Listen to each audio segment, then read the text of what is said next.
It's that time of year again, back to school season, and Instacart knows that the only thing harder than getting back into the swing of things is getting all the back to school supplies, snacks, and essentials you need. So here's your reminder to make your life a little easier this season. Shop favorites from Staples, Best Buy, and Costco, all delivered through Instacart, so that you can get some time back and do whatever it is that you need to get your life back on track. Instacart, we're here. Acast powers the world's best podcasts. Here's a show that we recommend. Lies, exploitation, and the American dream turned nightmare. This is Big Sugar, a deep dive into the inner workings of the sugar industry. I'm Celeste Headley, and in a new podcast, I'm investigating a true crime story like no other about the men who risked their lives to cut sugarcane.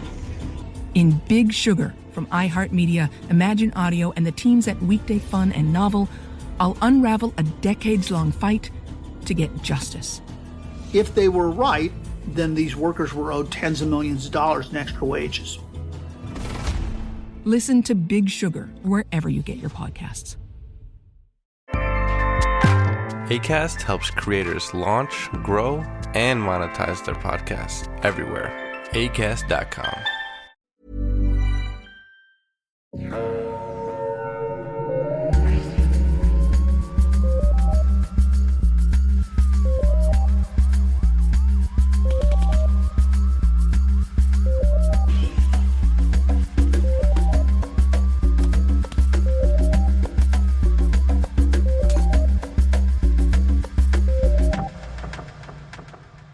Voilà, t'as gelé en faisant ça. Ok. Bonjour tout le monde et bienvenue à Un peu de crime dans ton café, le podcast où on jase de crime en prenant un bon café entre amis. Ici Mégane, en remplacement temporaire de Catherine, et je serai votre animatrice. Donc je suis bien évidemment accompagnée de la belle et talentueuse Audrey. Salut Audrey. Oh, arrête ça, tu vas me faire rougir. Ben oui, je suis là avec ma voix fatigante selon une couple de personnes qui nous ont laissé des commentaires sur Apple Podcast. Haters gonna hate, inquiète-toi pas de ça. C'est correct, je continue pareil. Comme vous en rendez compte, Catherine ne sera malheureusement pas des nôtres aujourd'hui pour mettre un petit peu de crime dans votre café. Mais ne vous en faites pas, Catherine et moi, on n'est pas du tout en chicane, même on s'est parlé là, littéralement 10 minutes. Donc, Catherine, elle avait juste besoin de prendre un petit peu de repos pour vous revenir en force dans le prochain épisode. Je vous rassure, elle va vraiment très bien entourée de gens qui s'occupent bien d'elle et qui l'aiment beaucoup, dont moi et Mégane, bien entendu. Ben oui, on t'aime Catherine! Oui, puis elle est avec nous en pensée, c'est elle qui m'a aidé aussi à choisir les 2 minutes de babine tantôt, donc... Elle est quand même là d'une certaine manière, mais c'est ça, dans le fond, la santé de ma meilleure amie passait loin, très loin devant mon besoin d'avoir une co-animatrice. Donc, je t'aime fort, Catherine, continue de prendre soin de toi, je t'aime vraiment beaucoup, beaucoup, puis j'espère que tu vas être fière de moi!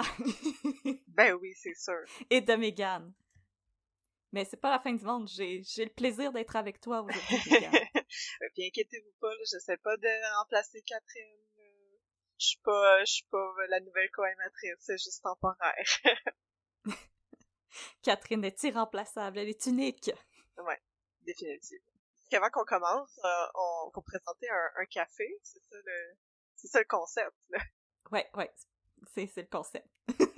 C'est ça, mais là, vu que Catherine n'est pas là, rien ne va plus, j'ai décidé de vous présenter aujourd'hui pas un café, mais une place avec de la tisane pour les gens qui ont bien de la misère avec la caféine et qui aimeraient aussi se calmer le pompon. Être plus hugueux. Plus hugueux, oui, exactement. Donc, c'est une place que j'adore et que je vais souvent, depuis quand même plusieurs années. Ça s'appelle l'Alchimiste en herbe. Donc, c'est sur Saint-Denis, pas loin de Mont-Royal. Et c'est une place où il y a toutes sortes de tisanes faites avec des ingrédients naturels. On peut acheter soit les ingrédients individuels, par exemple, la camomille, la lavande. J'ai pas les noms d'herbes, là. Donc c'est toutes des herbes qu'on peut infuser. Mais ils font aussi des mix préfaites. La verveine. La verveine, oui, exactement. De la citronnelle, de la menthe. Donc on peut acheter ça tout séparé ou il y a aussi des mix déjà préfaits. Un des mix que j'aime beaucoup, si vous faites de l'anxiété, c'est vraiment C'est vraiment le meilleur mix. Voyons, comment ça s'appelle? Ah oui, c'est ça. Ça s'appelle Ça plane pour moi. Donc, c'est vraiment une excellente tisane. Si aussi vous avez des problèmes sur des problèmes digestifs, mix pour les menstruations, les symptômes prémenstruels, il y a des mix pour à peu près tout. Puis vous pouvez en demander des customs. C'est le plus proche que vous allez être d'un real-life Donjons et Dragons. Allez vous acheter des potions. Allez s'acheter des potions. Mais ça file vraiment comme ça, là, tout ça, comme je me sentais comme une sorcière, là, faire mes petits mix de tisane là, chez nous, là, dans ma théière. Là. Mais c'est vraiment une chouette place, puis je vous le conseille fortement si vous avez envie. Prendre un peu soin de vous, pas vous réveiller, mais vous calmer un petit peu. Ouais, pour nos auditeuristes qui sont à l'université présentement, la fin de session s'en vient, vous voulez peut-être prendre des notes? Oh, ouais. Oh, que j'en ai consommé des tisanes de même pendant mes fins de session. Ah, moi, c'était le café. Let's go. 2 shots d'espresso dans un dirty chai. Let's go! Ça va bien après, pour écrire tes 100 pages de texte de fin de session. Lâchez pas nos auditeuristes en fin de session, on vous aime. On vous aime, on pense à vous.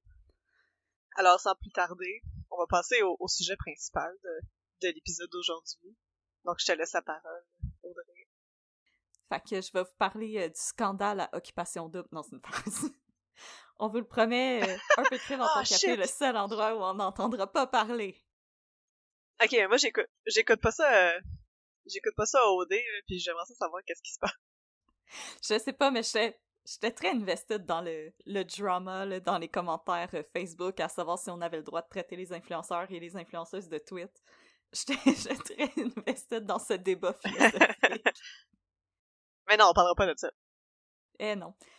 Aujourd'hui, je vais vous parler d'un cas qui, malheureusement, nous a pas été recommandé par un auditoriste. Je suis désolée, c'est quand j'ai appris que j'allais enregistrer pas avec Catherine, j'ai décidé d'écrire un cas spécial juste pour toi, Mégane. Juste pour moi? Juste pour toi! C'est une histoire pas très connue quand je le mentionne à des gens dans mon entourage. Il y a personne que ça sonne une cloche, mais peut-être que nos auditoristes de la région de Terrebonne et de Laval, ça va peut-être sonner une cloche. Alors, je vais vous parler de Guillaume Gélina. Who that? C'est un jeune homme qui a été arrêté en 2014 et je vais vous expliquer pourquoi dans pas très longtemps. Dans ce cas que j'ai intitulé Guillaume Gélina, la preuve est dans le container. Catchy.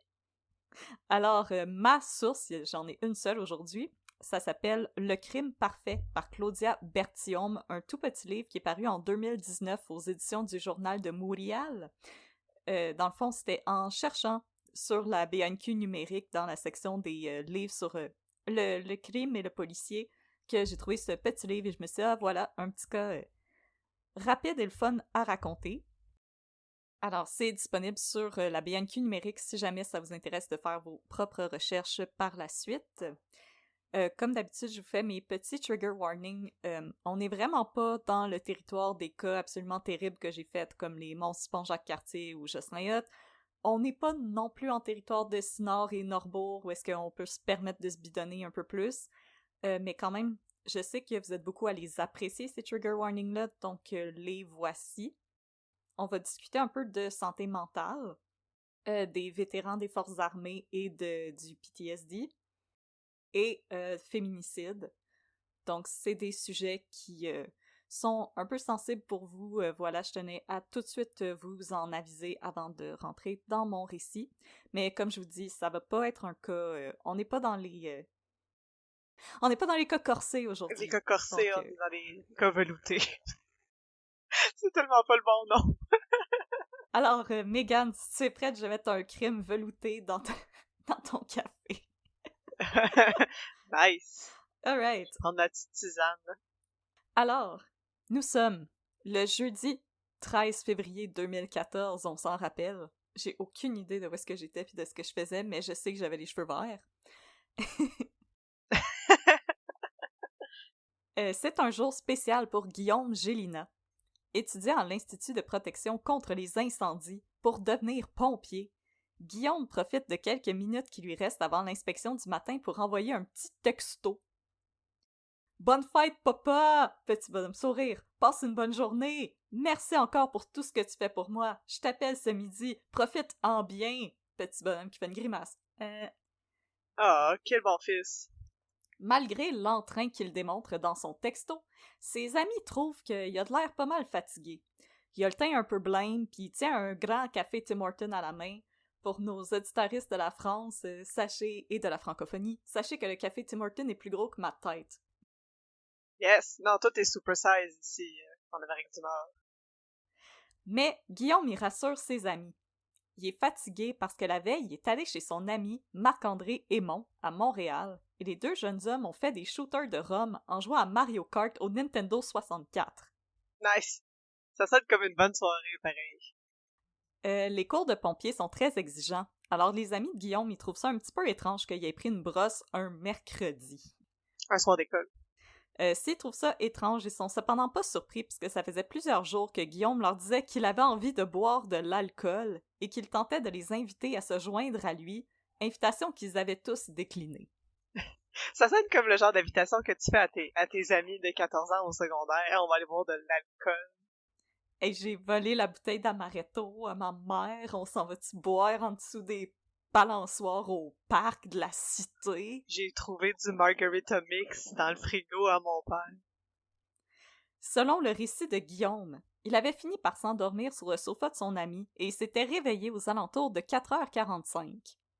Plutôt que de se rendormir et de risquer d'arriver en retard à l'Institut, qui est situé sur la montée Masson, à Laval, il décide de partir tout de suite, de se stationner à proximité de l'école et de dormir encore quelques heures dans sa voiture.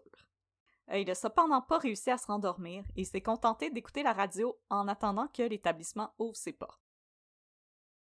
Vers 7h25, Guillaume se rend à ses cours à la pause matinale.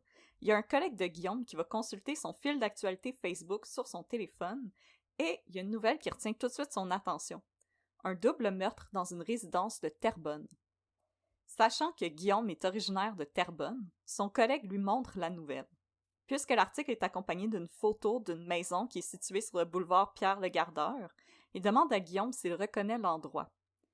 Guillaume réplique qu'il s'agit bel et bien de son quartier, mais qu'il reconnaît pas la maison cossue qui apparaît sur les clichés. Je sais pas c'est où. À l'heure du lunch, vers 11h30, Guillaume va tenter d'appeler son père pour lui souhaiter un joyeux anniversaire de vive voix, puis peut-être chanter aussi tant qu'à y être. Oh, c'est tellement awkward, faites pas ça. Il obtient toutefois aucune réponse et il va se contenter. Puis il va se contenter d'écrire ses vœux sur la page Facebook de son paternel. Je cite « Bonne fête, pas bonhomme sourire. J'ai essayé de t'appeler, mais tu réponds pas, petit bonhomme qui fait une grimace. En meeting comme TJS, j'imagine, ha ha ha, passe une belle journée, plein de points d'exclamation. » Excellent. Le Shakespeare moderne. Guillaume va également profiter de sa pause pour échanger quelques textos avec Cynthia, sa copine. Ayant prévu la rejoindre à Gatineau à la fin de la journée pour fêter la Saint-Valentin, il lui dit qu'il a hâte de la voir. Ça fait 1 an qu'ils se fréquentent et que Guillaume passe presque toutes ses fins de semaine avec elle à la résidence de ses parents à Gatineau. À 16h, Guillaume Gélina se met en route vers l'Outaouais pour y rejoindre sa belle. À 4h30, il l'appelle pour l'informer qu'il est en chemin. « M'en viens, babe! » My parents aren't there. Ok, mais là, lui, il habite à Terrebonne. Il habite tout seul, il habite en appart, puis ses parents habitent à Gatineau. Il habite chez son père à Terrebonne. Ok, son père habite à Terrebonne, mais c'est ses parents à elle. Ah, ses parents à elle, excuse-moi, je t'ai mêlé. Je pensais que tu parlais des parents. Ok, on va démêler tout ça. Fait que les parents à Cynthia sont à Gatineau, puis ses parents à lui sont à Terrebonne. Ses parents sont-ils encore ensemble? Non, il vit avec son père et sa belle-mère. Puis là, il s'en va à Gatineau pour avoir son getaway romantique avec sa blonde chez les parents de sa blonde. Ok, c'est bon. Pour du paume de Saint-Valentin. Du paume de Saint-Valentin. Une boîte de chocolat, un bouquet de fleurs. C'est ce que Catherine a dit. Ben, on le pense tous. On sait que Catherine dirait ça, c'était là. Mais là, ce qu'elle sait pas, c'est que paume de Saint-Valentin, il n'y aura pas. Parce que Cynthia, elle n'est pas chez elle. Quand elle prend son appel, Elle est assise sur la banquette arrière d'une Dodge Caravane noire banalisée en compagnie de 2 policiers de la SQ dans le stationnement d'un IGA situé à proximité de la maison de ses parents. Non, c'est pas le début d'un film porno, je m'excuse, je viens de me rendre compte que ça sonne de même. La jeune femme de 23 ans est en larmes et tremble comme une feuille, parce que les enquêteurs viennent de lui annoncer une nouvelle terrible. Les parents de son copain ont été retrouvés sans vie dans leur domicile de Terrebonne. Fait qu'il savait c'était quoi la maison. C'était sa maison. Megan, tu pètes toutes les punches! Mais non, mais je veux dire, tout le monde s'en est rendu compte, là, à ce moment-ci. Là. On sait pas. Je fais juste dire qu'est-ce que tout le monde pense tout bas. Mais ils vont éviter de lui révéler dans quelles circonstances ils sont morts. Mystère. C'est mystérieux, mais c'est aussi comme ça que ça fonctionne. Ouais. Cynthia est sous le choc. Guillaume lui a rien dit pendant leur brève conversation téléphonique, mais en même temps comme « Hey babe, je m'en viens chez nous, by the way, mes parents sont morts. » Ben, clairement, c'est comme ça qu'il l'aurait dit si c'était pour le dire. Rien non plus dans les textos qu'ils avaient échangés pendant la journée. Mais encore une fois, « Hey babe, mes parents sont morts », plein de points d'exclamation, tu bonhomme qui fait une grimace. Non, c'est RIP, Tombstone emoji, tête de mort emoji. C'est ça. Mais le mauvais bonhomme qui pleure, là, les gens souvent Oui. ils se trompent pis ils mettent le bonhomme qui pleure de Le bonhomme rire. qui rit. Ouais, clairement. C'est malaisant.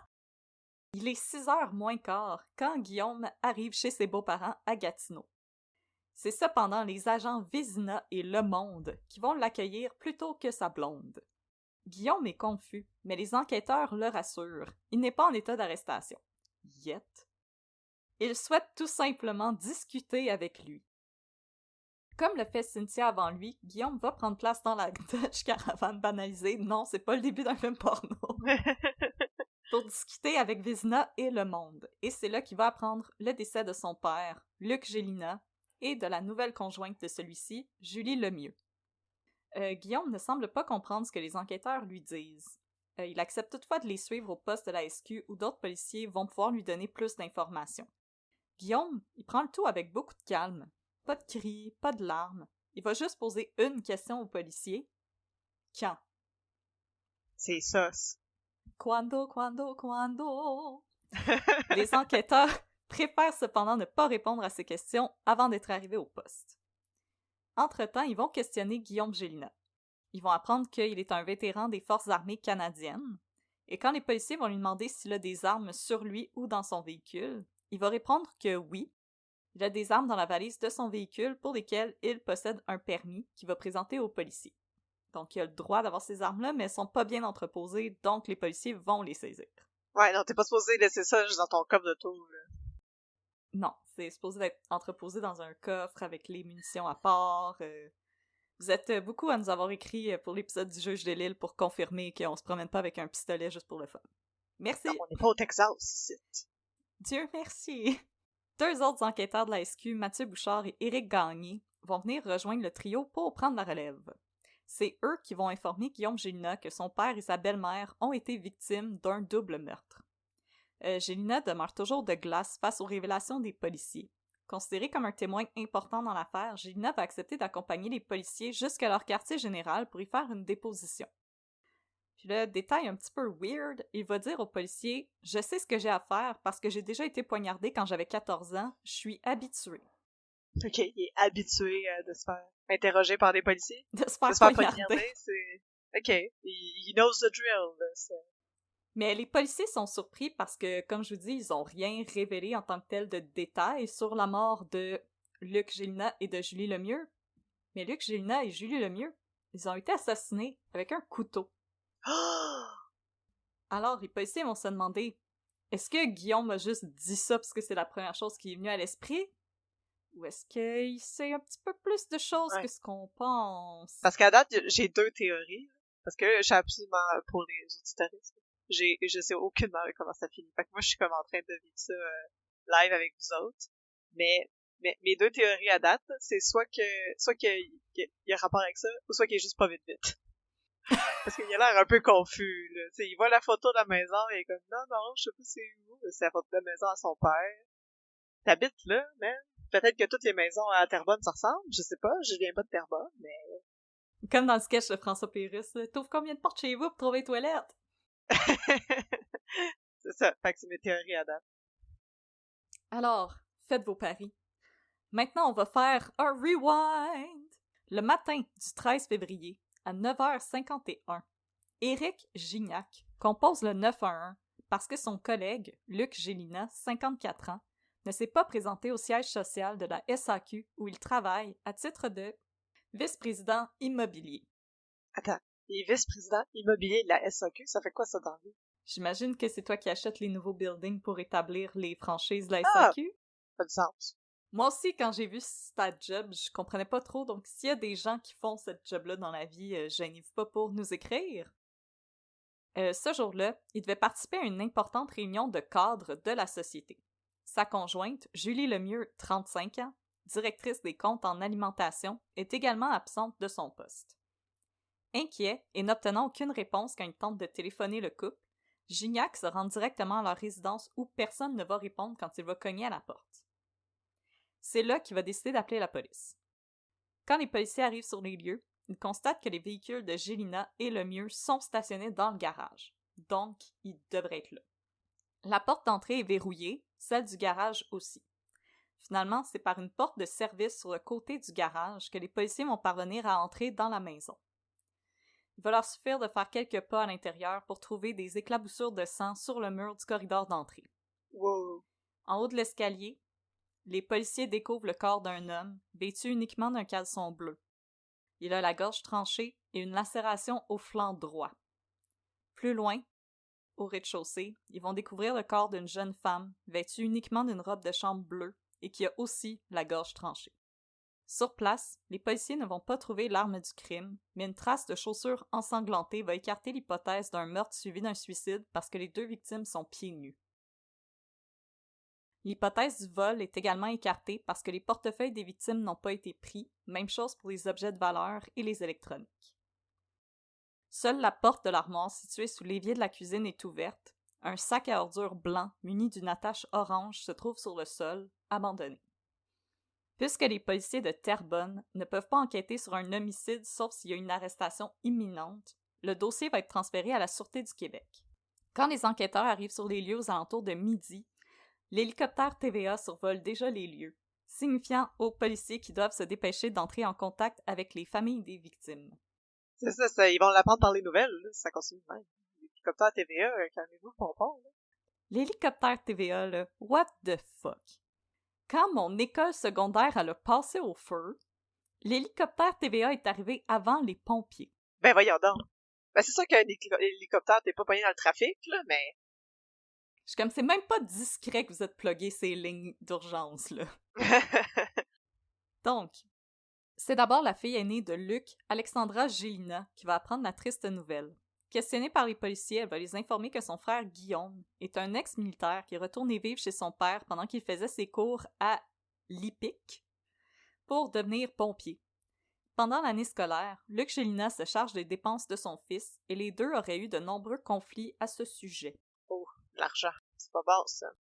Alexandra Gélina, elle va aussi dire aux policiers qu'elle a parlé au téléphone avec son frère la veille, aux alentours de 6h30 du soir, et que celui-ci se trouvait encore au domicile de son père. Une facture de restaurant trouvée dans le portefeuille de Julie Lemieux va aussi permettre de confirmer que les victimes étaient toujours vivantes 24 heures avant la découverte de leur corps.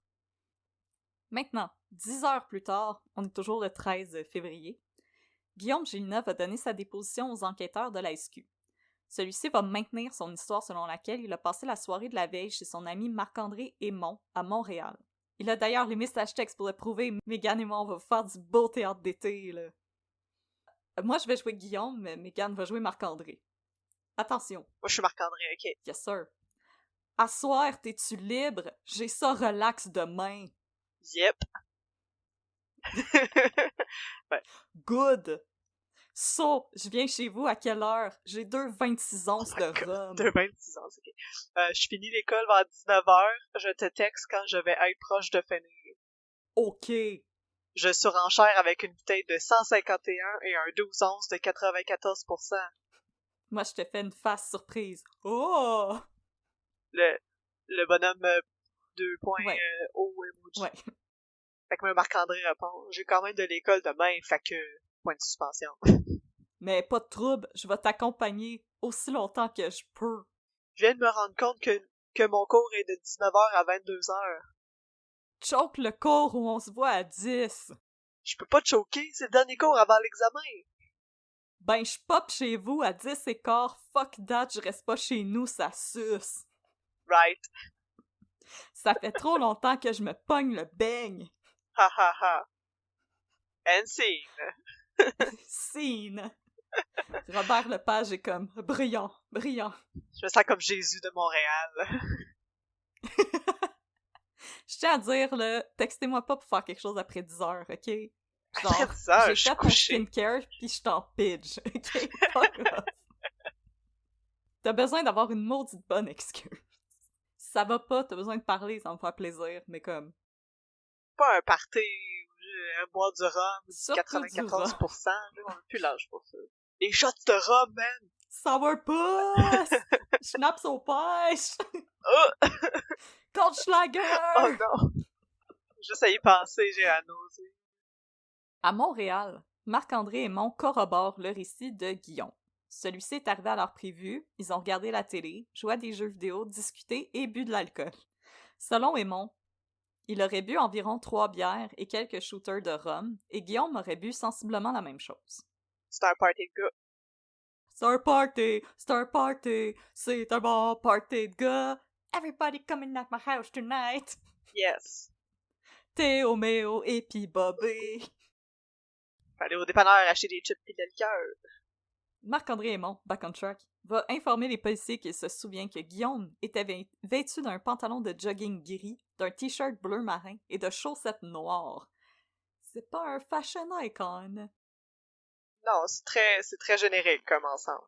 Confortable. Le lendemain, Marc-André se réveille vers 8h30 et échange encore quelques messages textes avec Guillaume. Scène 2. Est-ce que le rhum de hier, je le trouve pas drôle à matin? Sorry, mon sel était dans mes pants, je le trouvais pas. Tu sais, dans la vie, là, nous, les filles, on n'a pas de poche sur nos pantalons. Lui, ses poches sont tellement grosses qu'il est pas capable de trouver son pantalon, de trouver son téléphone. Oh my god. Haha, c'est good! Je voulais juste savoir comment allait la vie à matin. Il se sentait philosophe. Oh. Moi, je me rappelle plus de quand je me suis couché. Marc-André fait son top. Moi, je suis ben chill, lol. J'imagine que le sommeil a grandement aidé. J'imagine. Je suis partie à 4h45 quand je me suis réveillée pour aller dormir dans le char à l'école. J'avais peur de passer tout droit si je snoozais. Ha ha ha. And scene. Denis Villeneuve, tu nous appelles quand tu veux. On va l'avoir, notre Gémeaux. On va l'avoir, notre Gémeaux. À Gatineau, l'interrogatoire de Guillaume Gélinas se poursuit. Tout d'abord, Guillaume Gélinas affirme avoir vu son père et Julie Lemieux vivants pour la dernière fois à 7h30 la veille, soit juste avant de se rendre chez son ami Marc-André à Montréal. Il déclare aussi aux enquêteurs qu'il fréquente sa copine Cynthia depuis environ 1 an et qu'ils se sont rencontrés quand il travaillait dans un centre d'appel Vidéotron, qu'il lui arrive de consommer de l'alcool, mais jamais de drogue, et qu'il aime passer son temps libre au gym! Et qu'il a dû consulter un psy à son retour d'Afghanistan parce qu'il avait du mal à contrôler sa colère. Oh. Il admet aussi avoir trouvé le passage de la vie militaire à la vie civile assez difficile et que ses amis lui avaient dit qu'il avait beaucoup changé. Ça, c'est triste, pareil. Ouais, il a été déployé à 19 ans. Oh, c'est tellement jeune. Encore un enfant, avec un gars, ouais, pour tuer du monde. Il a vu du combat aussi, Guillaume Gélinas. Il était pas un médic, là. Non, ben, médic, je pense que t'as ta dose de trauma aussi à avoir tes collègues soldats arriver tout bloodés, puis du bord du monde mourir. Ça change une personne. À Terrebonne, les policiers vont s'intéresser à un détail bizarre du récit que Guillaume a fait de sa matinée. En effet, il va affirmer qu'après être parti de l'appartement de Marc-André Aymon, à Montréal, il aurait fait un détour par le Tim Hortons du boulevard Moody, à Terrebonne, avant de se rendre à l'Hippique, à Laval. Les Tim Hortons étant définitivement pas ce qu'il manque au Québec, chers auditoristes de la francophonie. Non, il y en a un par comme coin de rue, là. Surtout à Laval, il y en a tellement. Puis des fois, il y en a Puis des fois, il y en a 2. Il y en a comme 2, t'as sur un coin de rue, en face de l'autre. Là.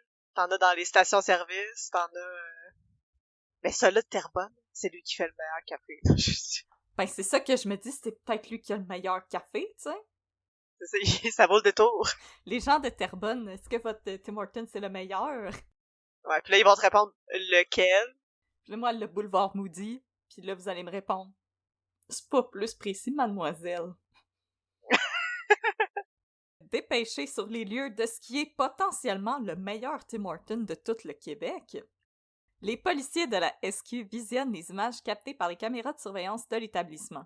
Et sur les bandes, on voit bel et bien Guillaume Gélina entrer dans l'établissement aux alentours de 6h02, vêtu de son uniforme de l'IPIC.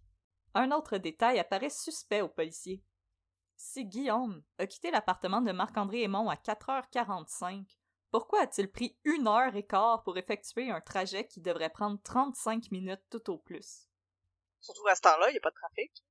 Ouais, à cette heure-là, il n'y aura pas de parade, là. Il n'y a absolument rien, là, à 4h45. T'as la paix. Des fois, ça se peut que sur Métropolitain, il y ait du trafic à 4h45. C'est parce qu'il y a du trafic tout le temps sur l'échangeur. Même maintenant, avec le tunnel qui est fermé, là, vous devriez être correct à 3h du matin. Ouais, c'est ça.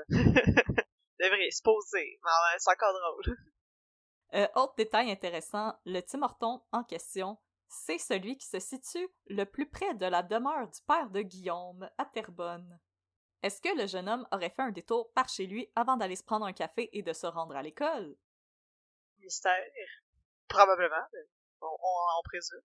Donc, après avoir communiqué leur découverte avec leurs supérieurs, les policiers dépêchés sur place vont décider de fouiller les 3 conteneurs à déchets situés à l'arrière du meilleur Tim Hortons du Québec.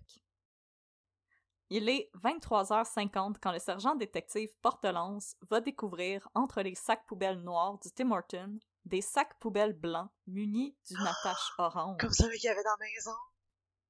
Ayant reçu un signalement selon lequel des sacs similaires avaient été retrouvés dans la demeure des victimes, l'agent Portelance saisit le sac et le ramène dans son véhicule pour en inspecter le contenu. Un clou! Dans le premier sac, il découvre une serviette de bain beige et un autre sac en plastique blanc à l'effigie d'une chaîne d'épicerie, donc on sait que c'est pas Super C parce que leurs sacs sont jaunes. Dans ce sac, l'agent Portelance découvre un pantalon de jogging gris, un t-shirt bleu marin et des caleçons pour hommes bleus.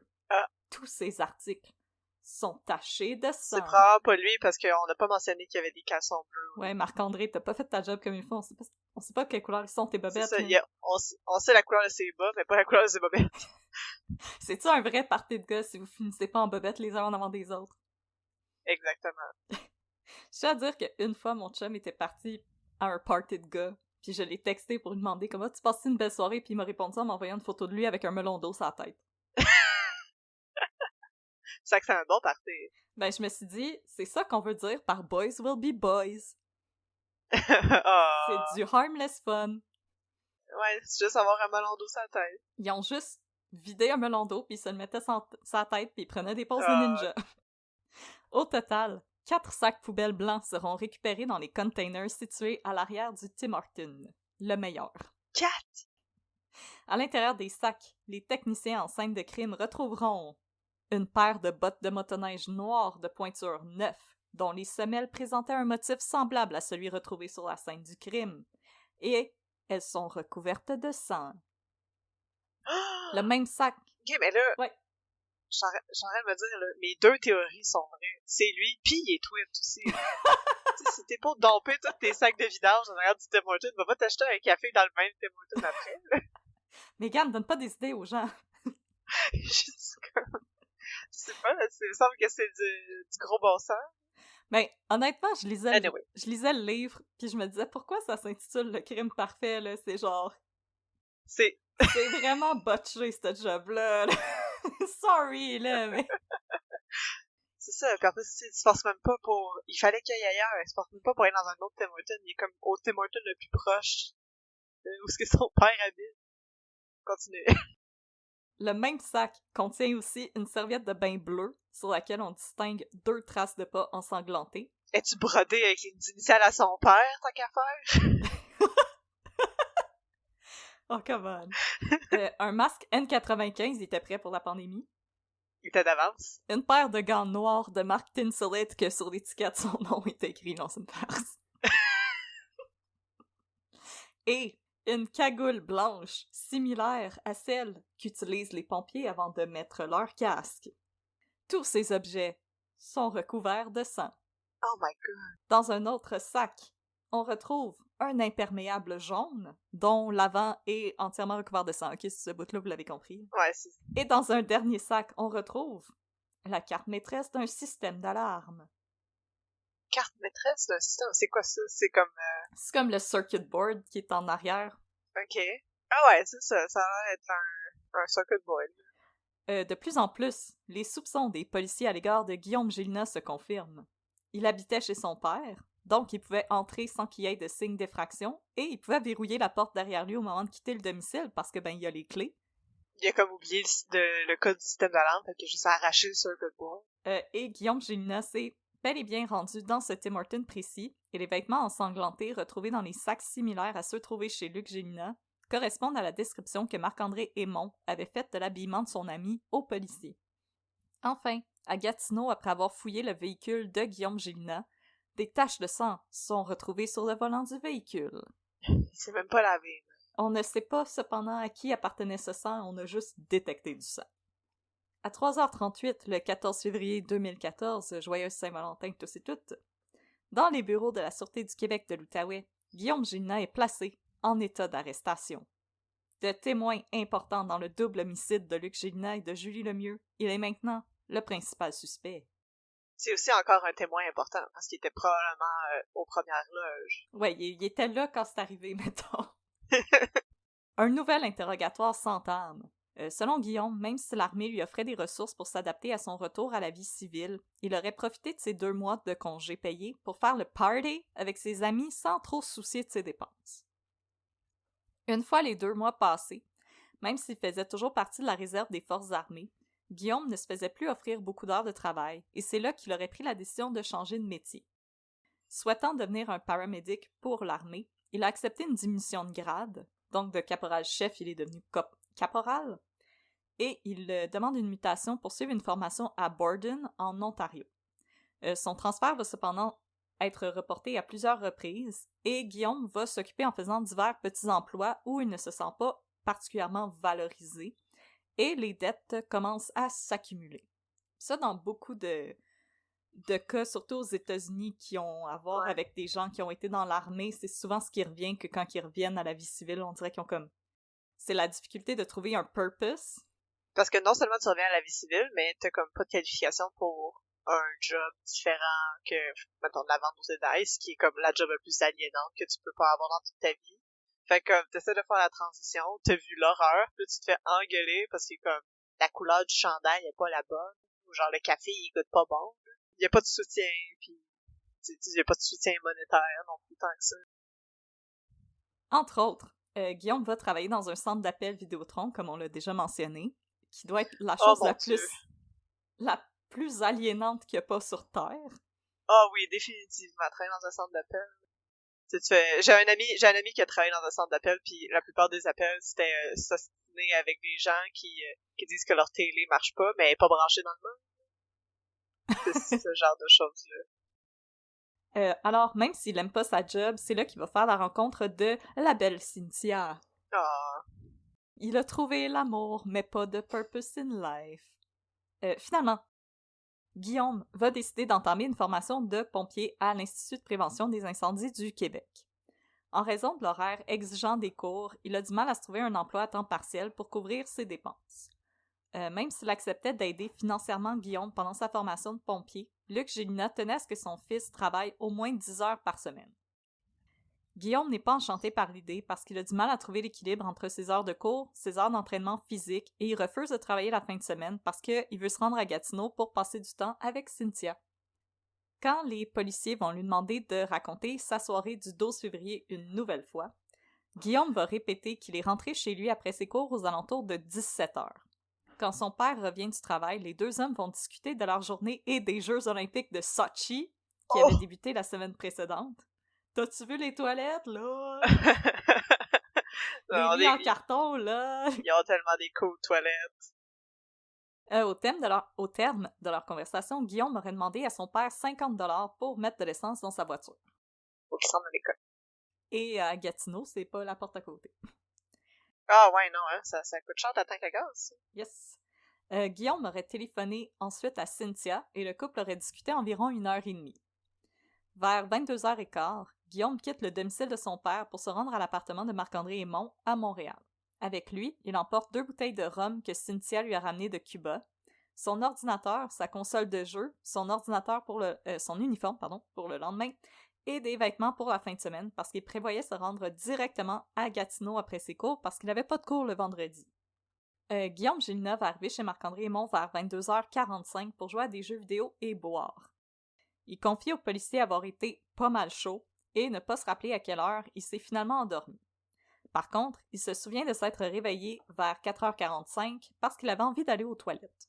Il aurait alors décidé de se rendre directement à l'Hippique, mais se serait arrêté en chemin dans un dépanneur Esso de Montréal pour faire le plein et s'acheter une bouteille d'eau et une barre énergisante. Pas de détails sur elle était à quelle saveur, cette barre énergisante. C'était quelle sorte? C'était une Vector? On veut le savoir. C'est une barre Cliff au chocolat blanc. Il informe par ailleurs le policier qu'il est entré dans la succursale pour payer et qu'ils n'auront pas de mal à confirmer son alibi. Ensuite, il prend les autoroutes 40 Est et 25 Nord pour se rendre à l'école. Après une brève attente dans le stationnement de l'Hippique, le jeune homme change d'idée et décide d'aller s'acheter un grand café au Tim Hortons situé près des galeries de Terrebonne. Le sergent détective qui l'interroge insiste et lui demande s'il est retourné chez son père avant de débuter sa journée à l'Hippique. Guillaume est catégorique que non, il n'a pas fait de détour. Pas fait de détour. J'étais allé à Terrebonne, mais j'ai pas fait de détour. Non, j'ai juste fait un détour par Terrebonne, mais pas d'autres petits détours dans mon grand détour. C'est le détour principal. Il n'y en avait pas d'autres. Pas clair avec Guillaume.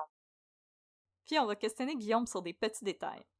Par exemple, Guillaume insiste d'avoir bu 10 onces de rhum et 3 ou 4 bières chez Marc-André Aymon. Toutefois, le témoignage de son ami et les bouteilles qui ont été saisies chez celui-ci vont trahir la version de Guillaume, puisque la bouteille était neuve et il manquait seulement 5 onces. Ah, il essayait d'être un tough guy, mais il n'était pas. Il voulait être tough en avant des policiers. Ouais, je chug du 94! Ouais, on a chuggé ça, là. Aucun Oh problème. my god, t'es tellement sous, man! On a Frenché, non, wait! Sa fille encore, c'est ça, un party de genre de 14-16 ans. On a vu la Smirnoff Ice! Mais là, les policiers se demandent pourquoi Guillaume insiste autant sur son état d'ébriété avancé.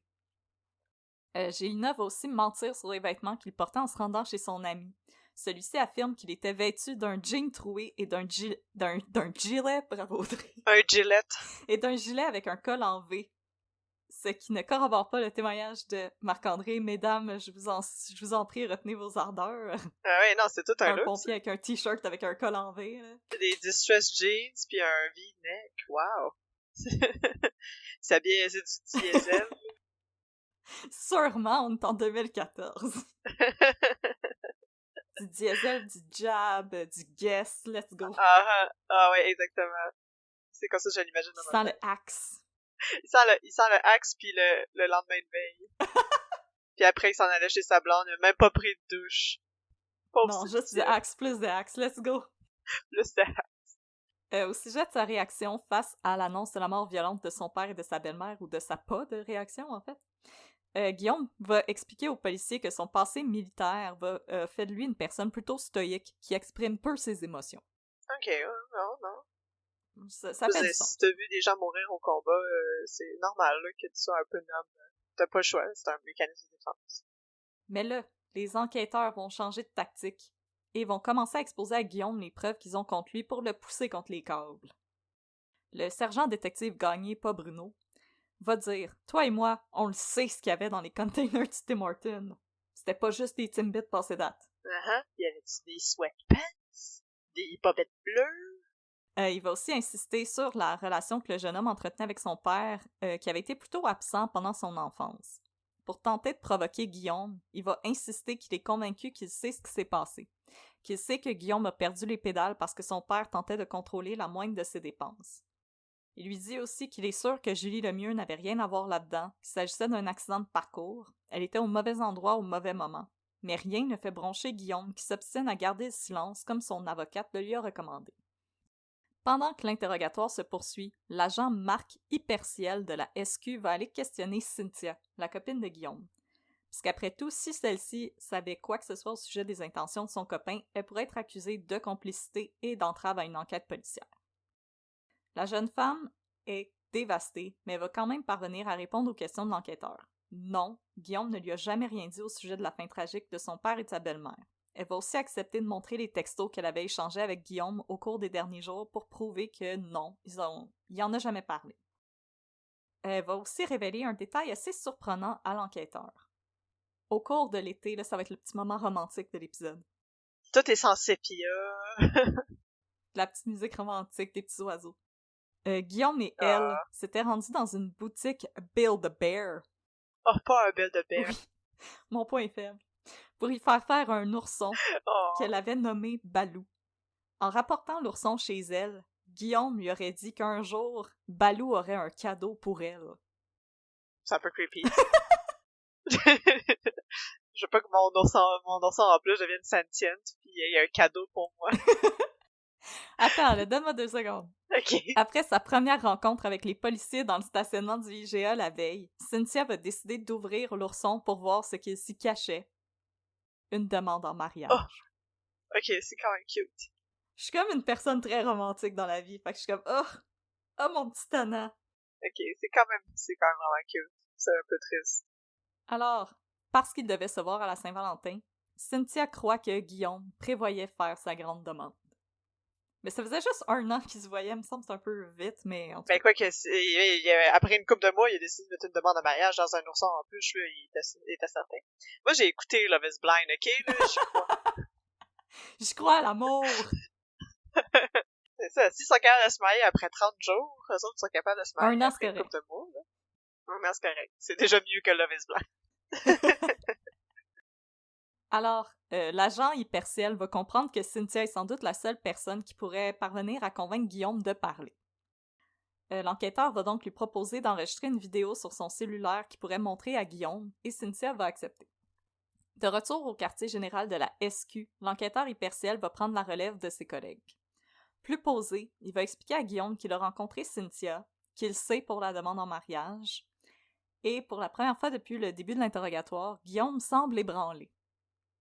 Hyperciel explique alors à Guillaume que s'il souhaite un jour vivre aux côtés de Cynthia, qu'il doit lui dire tout ce qui s'est passé dans les heures précédant la mort de Luc et Julie. Après lui avoir montré la vidéo de Cynthia, Guillaume est prêt à passer aux aveux. Mais, pas tout à fait. Twist. Guillaume va livrer un premier récit, Ah. plein de trous.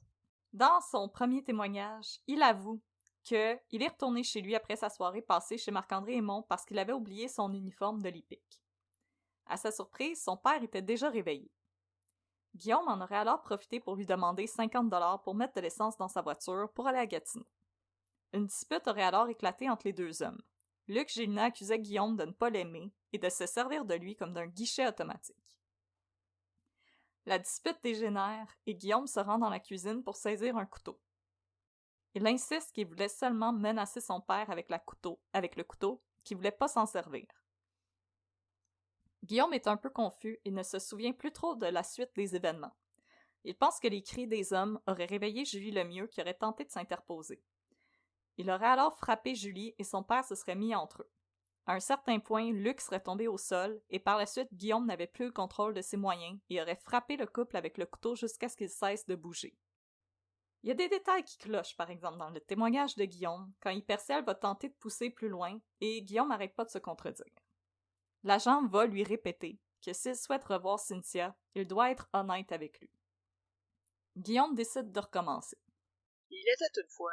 Dans un 2e témoignage, Guillaume va expliquer que le 12 février, pendant la journée, son père avait reçu un appel d'une agence de recouvrement parce que Guillaume avait des paiements en retard sur son automobile. Puisque Luc Gélina était co-signataire du prêt, c'est lui qui devait prendre le relais si Guillaume ne pouvait plus les honorer. Quand Guillaume arrive à la maison à la fin de sa journée de cours, son père le confronte et le jeune homme tente de le calmer, mais selon Guillaume, il n'y avait rien à faire.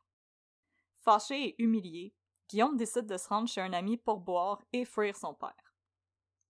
C'est là qu'il aurait eu l'idée de faire peur à son père pour lui donner une bonne leçon. Soit que l'argent dans la vie, c'est pas tout. Il y a la vie aussi. Tu veux-tu ta vie? L'argent ou l'enveloppe? Il décide donc de retourner chez son père dans les petites heures du matin, vêtu d'une cagoule, d'un imperméable, de gants, d'un masque et d'un bâton rétractable de police. Le jeune homme insiste et voulait seulement faire peur à son père. C'était juste un prank, bro. Pourquoi tu capotes? Son plan ne se serait toutefois pas déroulé comme il l'aurait espéré.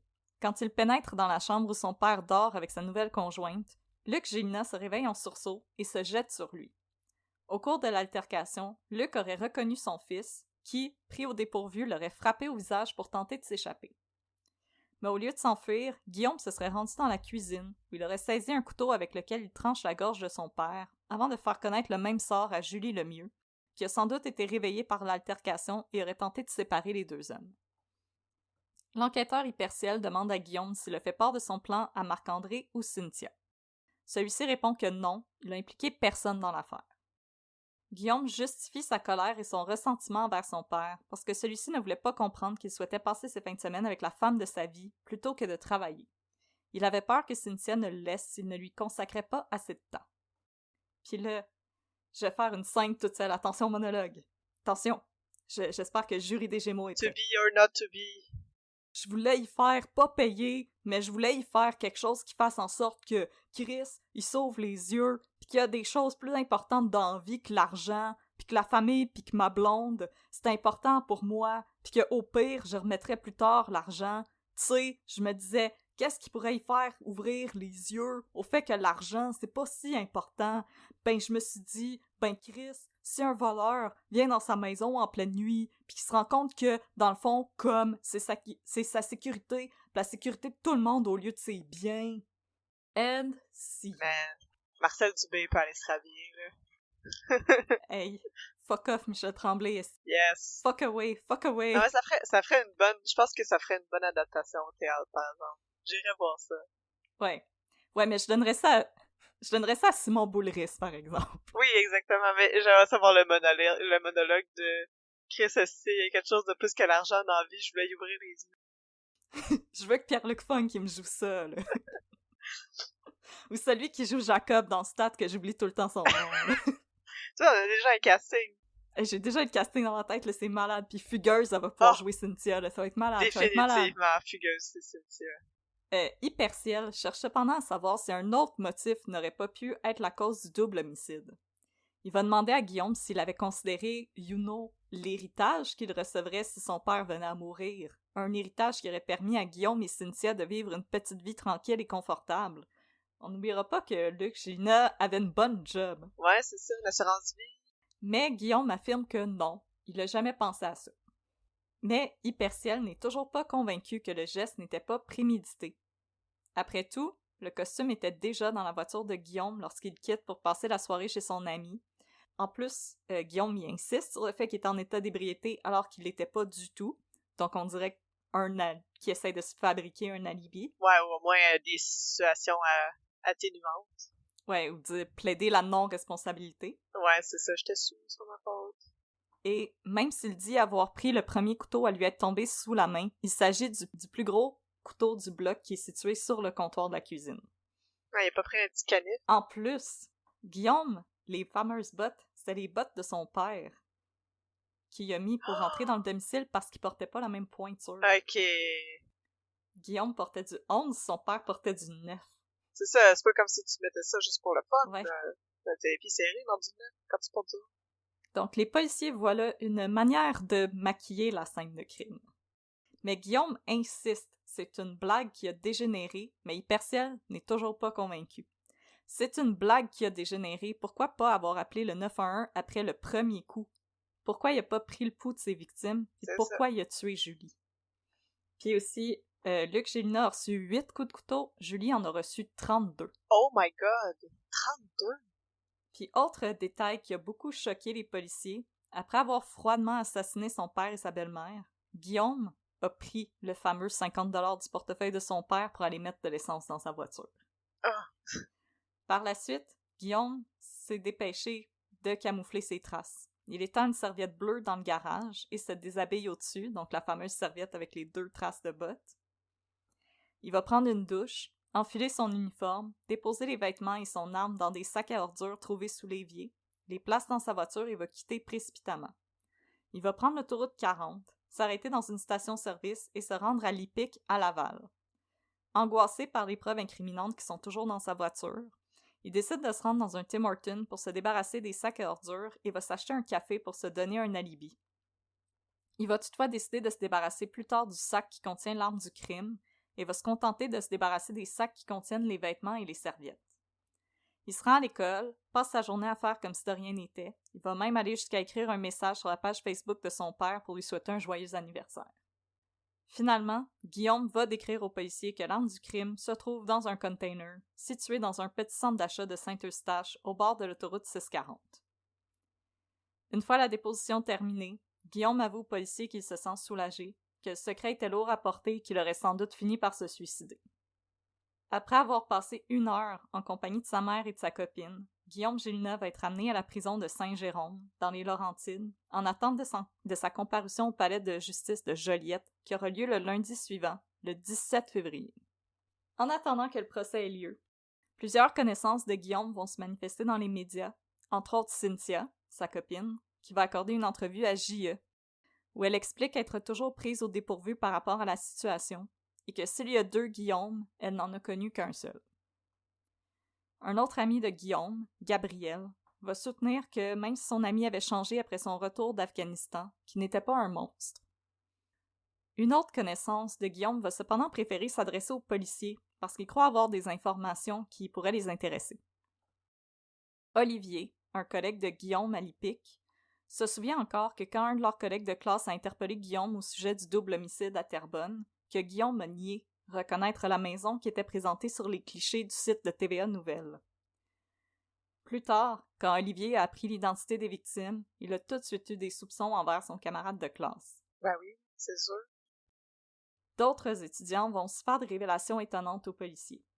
Guillaume Gélina, c'était un grand fan de la série télévisée Dexter. Une série qui a eu un grand total de 1 saison passable selon moi, mais whatever. Oh non! Je sais pas, le monde tripait tellement sur cette série-là, ouais. j'ai tellement jamais embarqué, en tout cas. Ça me rendait mal à l'aise. Alors Guillaume aurait souvent affirmé à ses collègues de classe pendant des discussions sur l'heure du lunch qu'il était persuadé qu'il était possible de commettre le meurtre parfait. Ah, d'où le titre du livre. Ben, peut-être qu'il savait le faire, mais c'est pas ça qu'il a fait. Ouais, non, c'est ça. Aussi, Dexter, c'est de la fiction, guys. C'est facile de faire des meurtres parfaits quand c'est tout scénarisé, là. Alors, selon lui, il suffisait d'avoir un alibi et aucun trou dans son horaire. Selon Guillaume Gélina, il était aussi préférable d'utiliser un couteau plutôt qu'une arme à feu, puisque la détonation risquait d'attirer l'attention. Il avait Puis là, pensé. petit détail pas le fun, au Canada, c'était le 2e tueur inspiré par Dexter, après Mark Twitchell de Edmonton. Ah. Et si ça vous intéresse, nos collègues de Crime de Bin ont fait un épisode sur Monsieur Mark Twitchell, qui devrait être disponible sur Spotify. Au terme de l'enquête préliminaire, qui aura finalement lieu en 2016, le juge Normand Bonin estime que Guillaume Gélina devra subir un procès pour 2 meurtres au 1er degré, donnant raison à la couronne. Les arguments de la défense n'étaient pas parvenus à convaincre le juge d'abandonner l'aspect de la préméditation des crimes. Le procès de Guillaume Gélina, maintenant âgé de 26 ans, s'entame le 12 mars 2018. Au terme de négociations entre la couronne et la défense, Guillaume accepte de plaider coupable à des accusations réduites de meurtre non prémédité. L'avocat de Gélina, maître Marc Labelle, explique cette décision en affirmant qu'en raison de son jeune âge et parce qu'il est passé aux aveux, on peut croire que Guillaume Gélina n'est pas un cas irrécupérable et qu'il a droit à une 2e chance. La sœur de Julie Lemieux, Annie, elle-même policière, elle avale cependant pas les paroles de maître Labelle, puis là je vais la citer parce que je trouve ça très beau ce qu'elle a dit.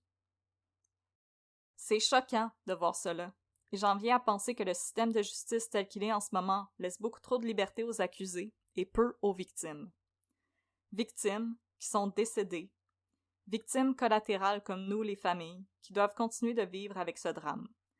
Les conséquences de ces 2 meurtres ont été et seront énormes pendant des années. Finalement, le juge Michel Penou de la Cour supérieure du Québec va condamner Guillaume Gélinas à la prison à perpétuité sans libération avant 18 ans, soit en 2032. Et c'est ainsi que ça se conclut. L'histoire de Guillaume Gélinas, qui pensait avoir commis le crime parfait, mais qui a tout sacré ses œufs dans un container en arrière d'un Tim Hortons.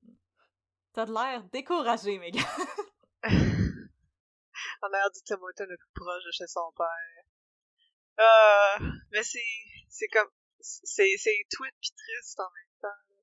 Comment, c'est ça, on néglige aussi les vétérans, mais je sais pas, moi c'est le truc de Dexter là, qui m'accroche, parce que j'ai tout le temps, tu sais, faut tout le temps faire attention avec l'influence et les jeux vidéo, ça rend violent, ces choses-là, mais j'ai toujours eu un malaise, c'est ça, avec la série Dexter, parce que, tu sais, le héros, c'est un tueur en série, puis il est vraiment comme encensé. C'est tout fait pour qu'on s'identifie à lui, parce que, tu sais, il est sympathique, puis c'est le good guy, tu sais, il tue juste des bad guys, mais reste que c'est moralement répréhensible. On a un système de justice pour ça, là. Si tu essaies de te faire justice toi-même, après ça fait que tu peux te faire justice pour 50$ une tank de gaz parce que t'aimes pas ton père.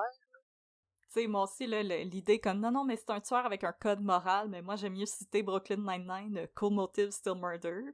Ouais, c'est ça, Cold Motive, Still Murder. Tu sais, moi, je veux pas vivre dans une société où les gens peuvent juste prendre la justice dans leurs mains, là. Je m'excuse, pour moi, la violence, ça crée plus de violence. C'est pas... ça règle absolument rien.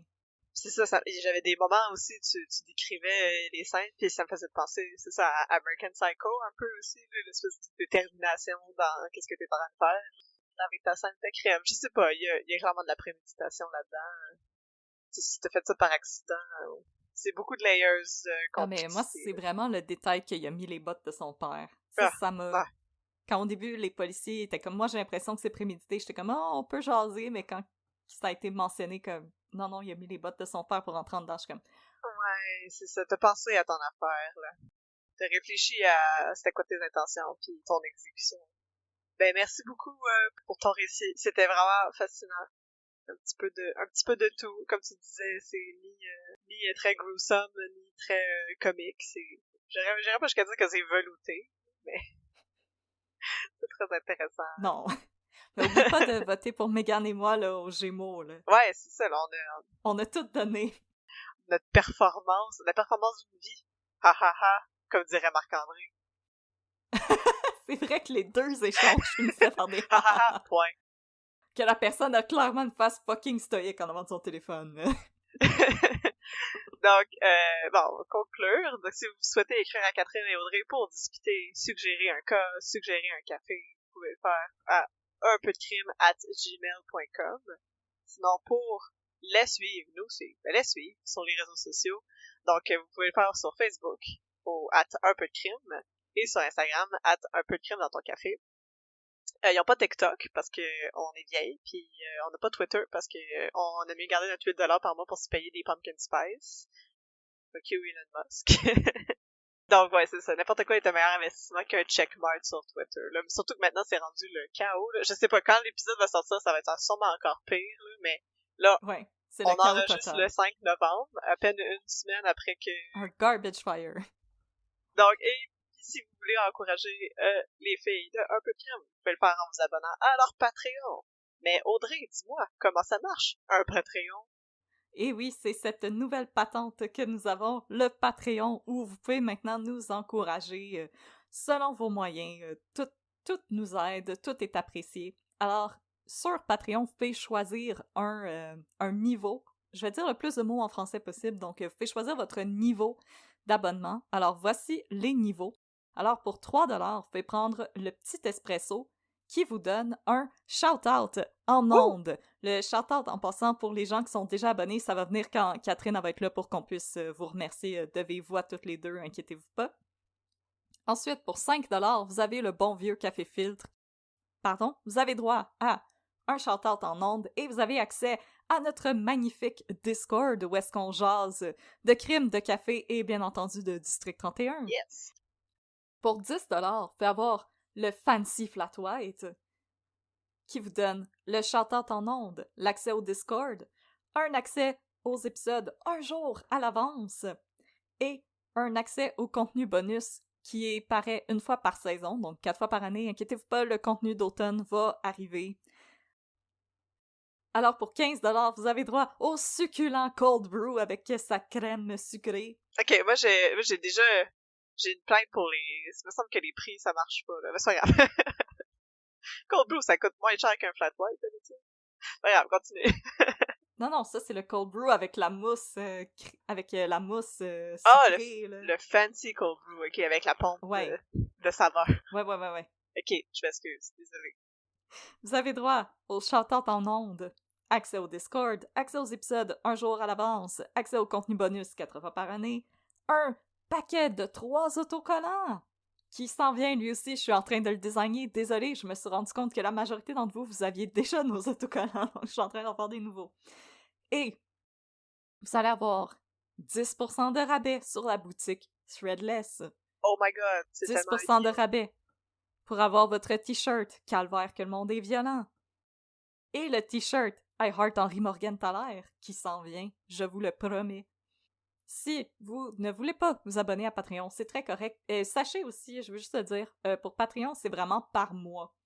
Donc, s'il y a un mois où vous préférez donner à quelqu'un d'autre, à nos collègues de Crème de Bin, par exemple, il n'y a pas de problème, vous pouvez le faire. À chaque mois, vous pouvez revoir vos abonnements. Il n'y a aussi pas de problème si vous voulez passer d'un niveau à l'autre. C'est très malléable, Patreon, donc inquiétez-vous pas, c'est pas comme Netflix, l'enfer de terminer un abonnement, c'est assez simple. Et si vous n'avez pas envie de vous abonner au Patreon, vous pouvez aussi vous gâter sur notre boutique Threadless. Et là, on est vraiment désolé, les prix sur Threadless sont en US, il n'y a pas moyen de les mettre en canadien, on est vraiment désolé pour ce désagrément-là. Ce qu'on suggère des fois, c'est de peut-être vous mettre en gang pour faire des commandes, pour pouvoir sauver le shipping. C'est ce que quelques auditoristes nous ont dit qu'ils avaient fait. Donc, merci à tous et à toutes. Et merci Audrey, donc, pour ton magnifique cas. Et merci aux auditoristes d'avoir été des nôtres cette semaine. Maintenant, si comme moi, vous n'avez pas écouté District 31, mais que vous aimez quand c'est raconté avec la douce voix d'Audrey, je vous invite à rester encore quelques minutes pour les classiques 2 minutes de Babine. Sinon, si ça vous intéresse pas, c'est bien correct, on vous aime pareil. Puis on vous dit dans 2 semaines pour mettre encore plus de crimes dans votre café. Yes, sir!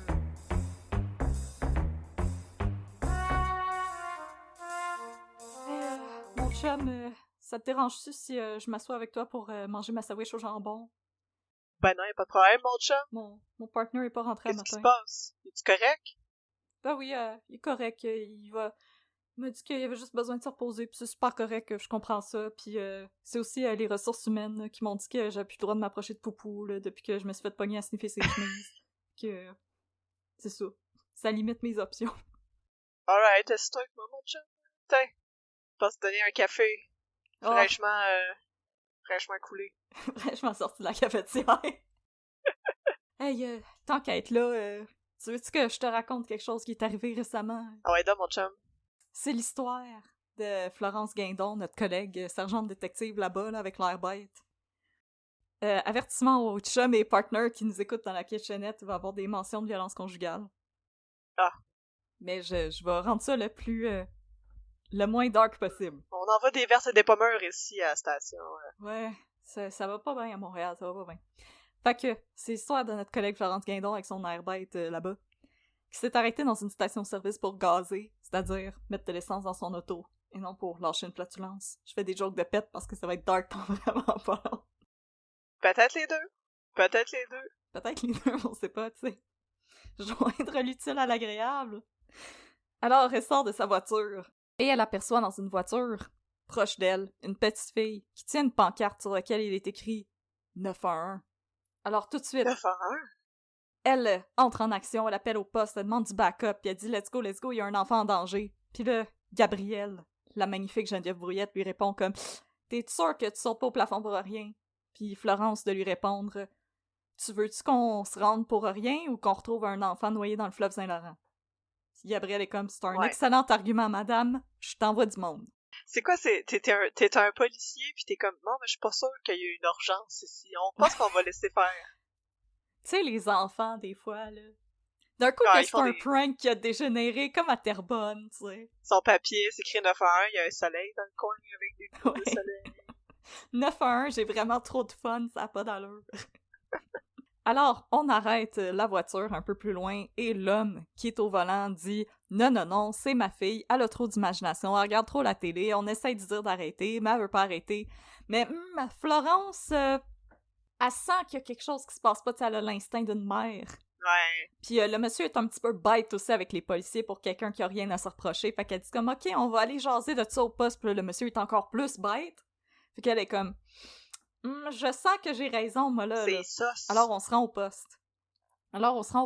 Puis là, parce que Luc Dionne croit en l'égalité des hommes et des femmes, les hommes vont questionner l'homme dans la salle d'interrogatoire et les femmes vont s'asseoir avec l'enfant, lui donnent des bonbons, des pommes, du papier, des crayons, puis lui parlent avec un petit ton tout doux puis des grands yeux pleins d'étoiles. C'est dans leur nature, aux femmes. Puis là, dans la salle d'interrogatoire, le monsieur, il est pas mal bête, puis il envoie pas mal chier les policiers. Mais dans la salle de lunch avec Florence, elle demande à la petite fille « Qu'est-ce que je peux faire pour toi, ma belle? Pourquoi t'avais besoin de la police? » Puis la petite fille de répondre « Non, non, non, non, moi j'ai pas besoin de la police. » Puis là, les femmes, Florence Noélie, la travailleuse sociale, Gabrielle, de se regarder puis de faire des petits rires puis faire comme « Ah, ben voyons, ma belle, faut pas déranger la police pour rien, il y a des gens qui se font tirer dans la rue, on a d'autres choses à faire. » Puis la petite fille de répondre « Non, non, non, c'est ma mère qui a besoin de la police. » Puis là, les policières sont comme « Mais pourquoi a-t-elle besoin de la police? Y a-t-il un pot de cornichon qu'elle n'est pas capable d'ouvrir? » Et la petite fille de répondre « Non, non, c'est parce que ma mère, elle est enchaînée au sous-sol puis elle a pas le droit de sortir de la maison. » Oh my god! C'est donc ben trash. 180. Alors, on appelle les gars dans la salle d'interrogatoire. Faut qu'on aille à la maison immédiatement. Alors, c'est Noélie et Bruno qui vont être dépêchés sur les lieux. Qu'est-ce qu'on trouve au sous-sol? Une porte avec un maudit gros cadenas. Et quand on défonce la porte, on voit quelque chose que je répéterai pas en ondes parce que moi, la spectacularisation de la détresse des femmes, je trouve pas ça beau. Je trouve pas ça intéressant. Ouais, come on, Luc. La violence faite aux femmes, c'est pas nécessaire de la montrer dans ses moindres détails. Ouais, c'est ça. On sait déjà que c'est terrible. Fait que, on appelle au poste et on confirme qu'il y a une femme retenue contre son gré et en détresse. Alors, Super Patrick Bissonnette procède à l'arrestation du monsieur. Et là, le monsieur se lance dans une tirade où on apprend que sa femme, elle voulait le quitter. Et lui, il voulait pas qu'elle le quitte, alors il l'a attaché, j'imagine. C'est ça. La confusion la plus logique. Voilà, s'il vous plaît, à la maison, on ne fait pas ça. Alors Patrick Bissonnette est comme cool motive style kidnapping. Et là, l'homme se lance dans une tirade digne des coins les plus sombres de l'Internet, c'est-à-dire la page des fans de Guy Nantel sur Facebook. Oh non! Comme quoi les femmes, c'est toutes des ci pis des ça. Qui aurait cru qu'un jour il serait pire que les réponses dans ses vox pop, hein? Que les gens dans ces vox pop deviendraient ses fans numéro 1. You live long enough to see yourself become the monster. Alors, l'épisode se termine. Et là, on passe à l'épisode d'après. Où est-ce que Florence et Noélie ont une petite conversation où est-ce qu'elles se disent comme « Ah, t'es-tu correct? C'était pas mal rough hier au bureau. » Puis là, c'est comme « Ben oui, je suis correct, je suis une policière, je suis faite forte. » Mais là, Babine, Super Patrick Bissonnette, il arrive avec un sac, puis là, il fait signe à ses chums, genre « Allô, allô, venez-vous-en, venez-vous-en, venez-vous-en. » Et là, de déposer sur les bureaux de ses collègues des petits pots qu'ils remplissent d'eau. Je tiens à dire que Poupou avait l'air vraiment concentré quand il mettait de l'eau dans les vases, comme faut vraiment que je fasse ça comme il faut pour pas que j'en échappe. Et ils mettent des roses dans les petits pots. Et là, ils se tiennent les uns à côté des autres, en formation photo de classe. Puis ils disent « Mesdames, on tenait à faire ça pour vous montrer que nous, les hommes, on n'est pas tous des écœurants. » Hein? Je suis confuse. Et ce jour-là, l'égalité homme-femme a été accomplie. Hein? Une rose en plus. Ouais, une rose chaque, pas plus, là, le budget Ouais, non, quand ça même. coûte cher, hein? les roses. Ben oui. Oh my god. Hey. Hashtag not all men. Puis là, je trouvais ça tellement condescendant. Non, mais j'ai l'impression que c'est comme une affaire de... Parce qu'ils ont j'imagine qu'ils ont des des équipes de writers qui travaillent là-dessus, puis c'était comme ah, ok, fait que là, les commentaires des writers, c'était c'est un peu rough, tu sais, ça finit intense, est-ce qu'on pourrait faire quelque chose pour ajuster ça? Puis il y a quelqu'un qui a fait on leur donne des fleurs. Ça va tout régler. Puis pas des œillets, là. Pas la cheap version des roses, des vrais roses. Puis là, comme, il était comme, qu'est-ce qu'ils aiment, les femmes? Puis là, il y avait comme la seule femme du writer's room qui était comme, on aime le respect dans le milieu de travail. On aime se faire respecter dans notre milieu de travail. Puis là, ils ont comme donné une tasse vide en disant, peux-tu retourner faire du café, s'il te plaît, comme il n'y a plus de café, puis là, on va avoir besoin de se concentrer pour trouver des idées, là, pour qu'on trouve qu'est-ce que les femmes y aiment. Arrête de chit-chat, là, tu nous déranges. Puis là, t'as comme Martin qui était comme, ouais, en tout cas, moi, quand ma blonde est fâchée après moi, j'y amène des fleurs, puis elle ferme sa gueule. Puis là, les gens étaient comme, promote this man. Promotion, man. En fait, honnêtement, moi, ce que je sens, c'est que le mouvement de MeToo a fait très peur à Luc Dion, parce qu'il y a sans cesse des plotlines de fausses agressions sexuelles, puis des plotlines de « pauvre homme, maintenant sa vie est finie, sa réputation est ternie, que va-t-il faire? Pauvre homme blanc hétérosexuel. » C'est quoi qu'il disait, Poupou? C'est vraiment dur d'être un homme? Ben oui, qui va faire attention aux hommes? C'est les grands oubliés de l'histoire. On pense jamais à eux. Ouais. On devrait leur donner des roses. Je pense que c'est comme ça qu'on devrait régler ça. Non, je pense que ça aurait dû être les filles qui apportent des roses aux hommes puis dire comme on reconnaît que vous n'êtes pas tous des écœurants. Je suis comme, ce n'était pas le geste que vous... Ce geste n'a pas généré ce que vous pensiez que ça générait. Surtout parce que tout de suite après leur avoir donné des fleurs, il y a un cas. Il y a quelqu'un qui se présente au poste pour faire une plainte, puis les gars, ça les intéresse pas parce que c'est comme du petty crime, puis ils font comme « Oh, les filles, allez vous en occuper, nous autres, on est occupés », puis ils retournent à leurs ordi. Ouais, s'il y a des gens ici qui font comme « Ok, là, vous chialez, là, hein, on peut pas donner des roses, on peut plus rien faire, qu'est-ce qu'on est supposé faire? » S'il y a une situation comme ça qui arrive à vos collègues de travail, puis que vous savez que ça pourrait être difficile pour eux autres, vous allez vous asseoir, vous allez les voir, puis vous allez leur demander comment tu te sens? Est-ce que je peux faire quelque chose pour t'aider? Là, vous écoutez, vous dites rien pendant qu'ils parlent. Puis après, s'ils vous demandent de l'aide, vous faites la chose qu'ils vous demandent. That's it. C'est tout ce qu'on a. L'empathie. Voilà. Pas de roses, pas besoin d'acheter des roses. Vous pouvez garder votre portefeuille ferme. Le problème avec ce geste-là, comme justement, comme j'entends des gens qui sont comme, ben là, comme, tu sais, c'était sweet comme geste, mais comme, le problème, c'est ouais, là, arrêtez de chialer, problème, c'est là. que c'est un petit peu un empty gesture.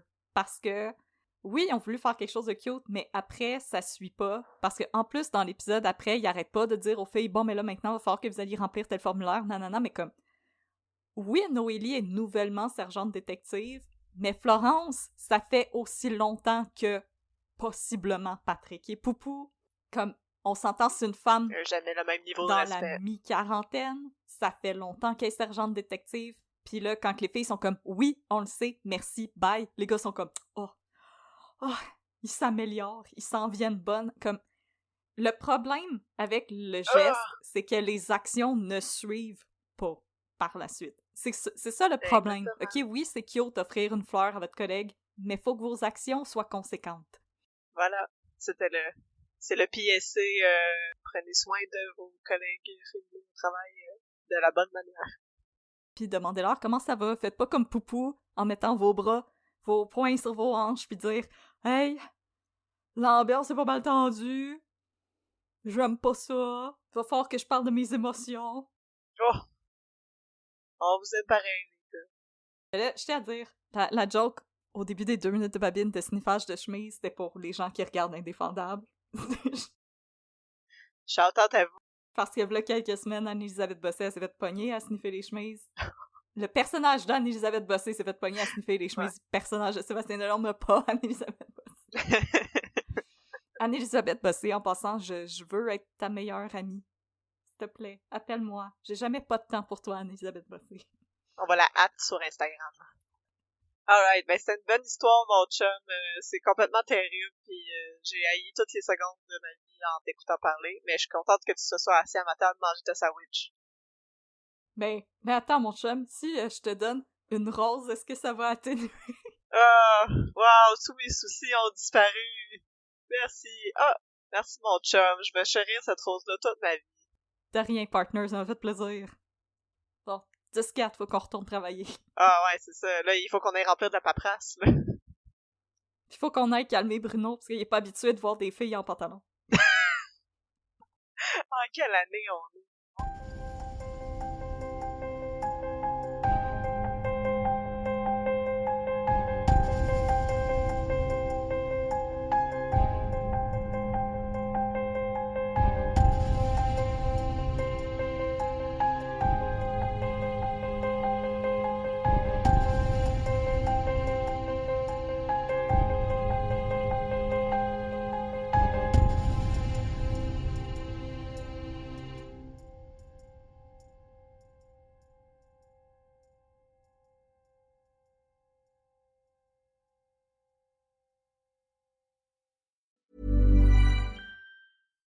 Legendary reliability, excellent resale value. Check out Toyota's amazing lineup of affordable SUVs, like an adventure-ready RAV4 or spacious Grand Highlander. Visit buyatoyota.com for more. Toyota, let's go places.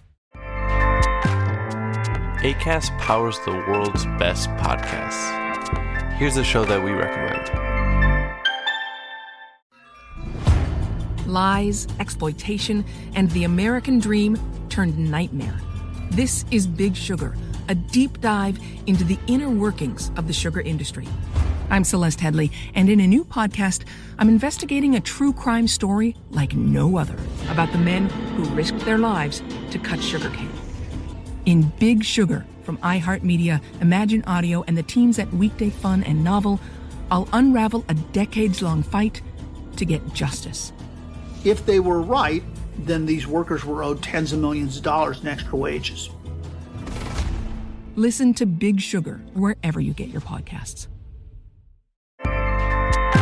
Acast helps creators launch, grow, and monetize their podcasts everywhere.